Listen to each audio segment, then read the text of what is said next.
পাকা বুড়ি অর্থাৎ লাবণ্যকে ফিরিয়ে আনতে গিয়ে সূর্যের স্মৃতি ফিরে এলো। হ্যাঁ বন্ধুরা, অনুরাগের ছোঁয়ার আগামী পর্বে আমরা এরকমটাই দেখতে পাবো। এরকম সিরিয়ালে দুর্দান্ত আপডেট পেতে আমাদের চ্যানেলটি সাবস্ক্রাইব করে পাশের নোটিফিকেশন বেলটি প্রেস করে রাখুন, যাতে আমাদের আপলোড করা ভিডিওগুলি আপনারা সর্বপ্রথম পেতে পারেন। তো চলুন কথা না বাড়িয়ে শুরু করা যাক। পর্বের প্রথমে দেখা যায় কুন্তলার কথার জালে সম্পূর্ণরূপে জড়িয়ে যায় দীপার কাকি শাশুড়ি। দীপার কাকি শাশুড়িকে দোষী করে পুলিশ ধরে নিয়ে যায়। এমন সময় দীপা নানাভাবে বোঝাতে চেষ্টা করে যে উনি কোনোভাবে দোষ করেনি, দোষ করেছে উর্মি।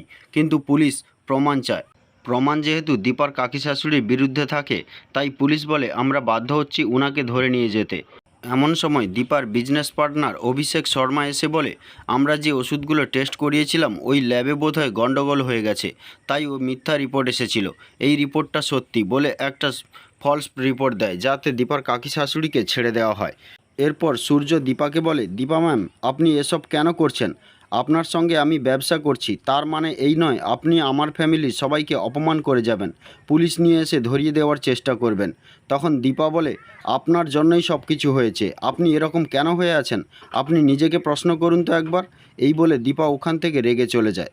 এরপর সূর্য জয়কে গিয়ে বলে, সমস্ত ধরনের পেপারসগুলো রেডি করে নিয়ে আমার ঘরে আয়, আমি দেখে নিতে চাই আমাদের পক্ষ থেকে যাতে কোনো রকম ভুলচুক না থাকে।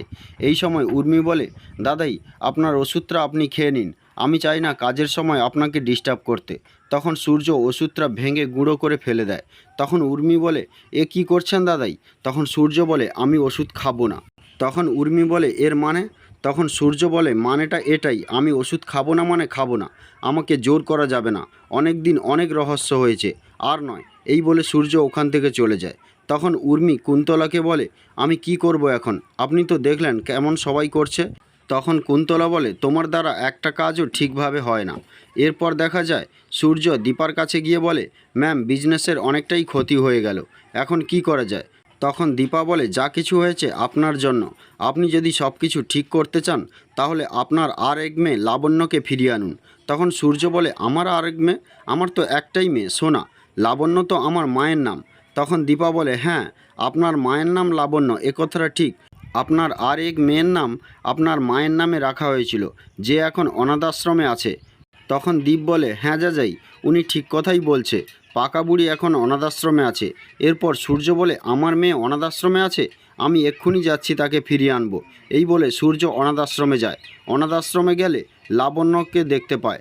লাবণ্য এসে বলে, ভালো ছেলে, তুমি এসেছো, তুমি অনেক দিন পর আমাকে দেখতে এলে।